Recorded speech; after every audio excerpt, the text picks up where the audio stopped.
coming up on How the Church Works.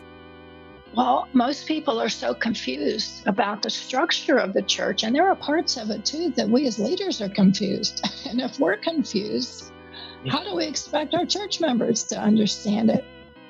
We're a Protestant organization, and what that means is that it's the people in the pew that controls the church.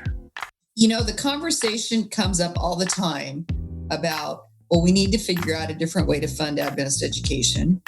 So he had worked closely with Ellen White, knew that, her way of how inspiration worked as God's prophetic messenger wasn't that she was some kind of manual typewriter where she just sat down and then God kind of energized her and she boom, boom, boom, it just came out of the typewriter. But rather, God would inspire the ideas. So Adventists typically believe in the separation of church and state. That thinking is the notion that the church should not determine what the state is doing, and the state should not determine what the church should do.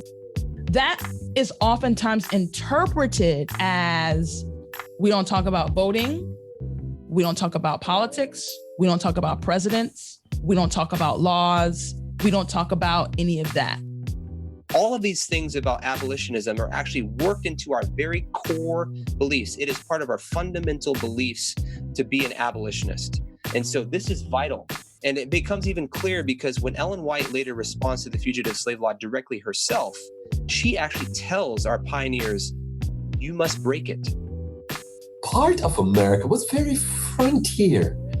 They were part of America, of course, who believed in the status quo, and they just stayed where they are. They liked New York, they liked Chicago, they liked New England, and they just stayed there. Status quo people. Adventism was never a status quo religion. How the Church Works premieres on October 22nd. Subscribe now wherever you listen to podcasts.